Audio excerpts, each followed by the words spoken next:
Hello students, good morning. हमने next class में नारी शक्ति की प्रतीक भगिनी निवेदिता चैप्टर पढ़ा था। आज इस चैप्टर के अपन क्वेश्चन आंसर करेंगे। देखो, भगिनी निवेदिता एक विदेशी महिला थी। इनका नाम था मार्गरेट और एलिजाबेथ। और ये क्या, स्वामी विवेकानंद जब शिकागो गए थे एक धर्म सम्मेलन में, तो उस धर्म सम्मेलन में उन्होंने उपदेश दिए, उनसे वह प्रभावित हुई और स्वामी विवेकानंद के आग्रह पर वह भारत की महिलाओं को शिक्षित करने और उनको जन जागृति फैलाने के लिए वो भारत आती है। और वह क्या है, उसका जो एलिजाबेथ थी, उनकी रुचि किस में थी? पढ़ाने लिखाने में उनकी ज़्यादा रुचि थी। वो आकर क्या करती है, भारत की महिलाओं को शिक्षित करती है। कोलकाता में एक विद्यालय खोलती है। और जब कोलकाता में महामारी फैल जाती है तो वह लोगों की टोलियां बना कर रोगियों की सेवा करती है। और भारत की महिलाओं को पढ़ने और चित्रकारी आदि के लिए आगे बढ़ाती है। तो और वह उन्होंने एक विदेशी महिला होने के कारण उन्होंने क्या किया, भारत को ही जन्म तो उनका विदेश में हुआ, आयरलैंड में हुआ था, लेकिन उन्होंने अपनी कर्म भूमि किसको बनाया? भारत को। और भारत में ही उनका जन्म, वो मृत्यु 44 वर्ष की आयु में हो जाती है। और उन्होंने भारत की आज़ादी में भी आंदोलन हुआ था, तो उसमें भी उन्होंने बढ़ चढ़कर भाग लिया था और लोगों की बहुत सेवा की थी।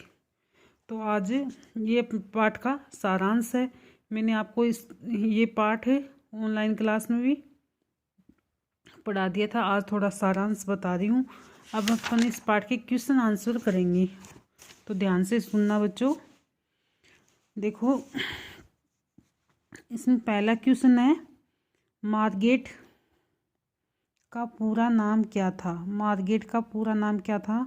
तो मार्गरेट का पूरा नाम मार्गरेट एलिजाबेथ नोबेल था। जो भगिनी निवेदिता, बाद में किसने भगिनी निवेदिता, तो विवेकानंद जी ने नाम दिया था, पर इनका सही नाम तो मार्गरेट एलिजाबेथ नोबेल था। मार्गरेट को नया नाम निवेदिता किसने दिया? तो मार्गरेट को नया नाम निवेदिता स्वामी विवेकानंद ने दिया। तो इनका पूरा नाम तो मार्गरेट एलिजाबेथ था और उनको निवेदिता नाम स्वामी विवेकानंद जी ने दिया था। अब नेक्स्ट क्वेश्चन है अपना, भगिनी निवेदिता किस देश से भारत आई थी? तो भगिनी निवेदिता आयरलैंड से भारत आई थी। ओके, अब है आगे, रिक्त स्थानों की पूर्ति कीजिए। अब है कह, भगिनी निवेदिता का जन्म में हुआ, परंतु उन्होंने भारत भूमि में अपनी देश के दर्शन किए। तो भगिनी निवेदिता का जन्म आयरलैंड में हुआ।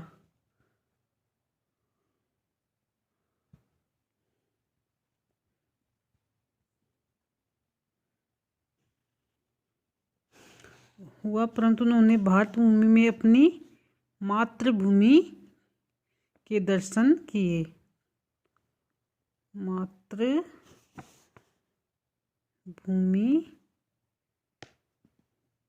के दर्शन किए। बचपन में ही इनके माता पिता का देश हो गया। क्या हो गया था? देहांत हो गया। फिर आगे, मार्गरेट को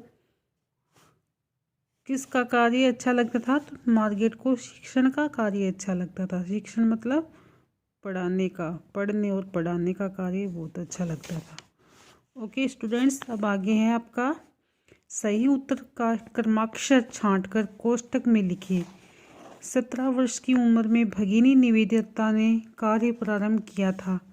समाज सेवा का, पढ़ाई करना, पढ़ाने का काम करना या आंदोलन? तो पढ़ाने का काम करना शुरू किया था।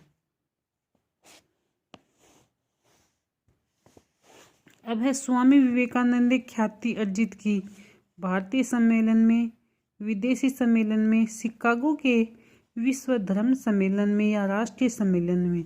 तो इसमें है शिकागो के विश्व धर्म सम्मेलन में ख्याति अर्जित की थी। अब है नेक्स्ट क्वेश्चन 3 का, भगिनी निवेदिता के माता पिता का क्या नाम था? तो भगिनी निवेदिता के पिता का नाम था सैमुअल रिचमंड।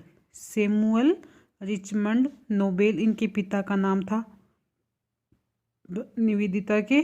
और माता का नाम था मेरी इसाबेला। क्या नाम था माता का नाम? मेरी इसाबेला। और पिता का नाम था सैमुअल रिचमंड नोबेल। अब नेक्स्ट क्वेश्चन है अपना, भगिनी निवेदिता ने भारत देश के लिए कौन कौन से कार्य किए?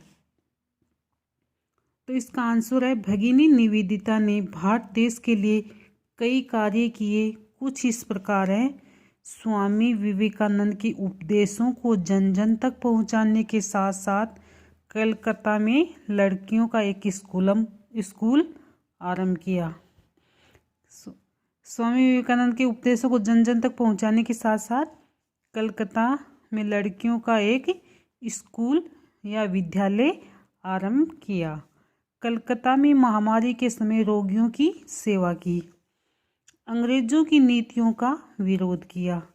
कर्मयोगी पत्र का संपादन किया। अब है नेक्स्ट अपना, भगिनी निवेदिता को भारतीय महिलाओं की कौन कौन सी विशेषताओं ने सर्वाधिक प्रभावित किया? तो भगिनी निवेदिता को भारतीय महिलाओं की विशेषताओं जैसे लज्जा, विनम्रता, स्वाभिमान, सेवा भाव, निष्ठा, ममत्व आदि ने सर्वाधिक प्रभावित किया। अब है 6 का क्वेश्चन, जीवन की किस घटना ने भगिनी निवेदिता के जीवन को बदल दिया? तो लंदन में स्वामी विवेकानंद से भेंट ने भगिनी निवेदिता के जीवन को बदल दिया था। अब नेक्स्ट क्वेश्चन अपना, भगिनी निवेदिता वेद की कौन सी ऋचाओं का स्मरण करते मतलब याद करती थी? वेद की कौन सी ऋचाओं का स्मरण करती थी? तो वेद अस्तो माँ सद्गमय, तमसो माँ ज्योतिगमय, मृत्योर्मा अमृत गमे। तो मतलब इसका अर्थ है असत्य से सत्य की ओर जाएं, अस्तो माँ सद्गमय, असत्य से सत्य की ओर जाएं, और तमसो माँ ज्योतिर्गमय, तम मतलब अंधकार, ज्योति मतलब प्रकाश, अंधकार से प्रकाश की ओर जाएं, मृत्योर्मा अमृत गमे, और मृत्यु से अमृता की और जाए। इन ऋचाओं का स्मरण करती हुई इस संसार से विदा हो गई। और अब है इतने हैं आज के लिए, बस इतना ही। Thank you students. आप होमवर्क में आपको 1, 2, 3 और ये 4 और 5 ये 5 क्वेश्चन करने हैं। Thank you students.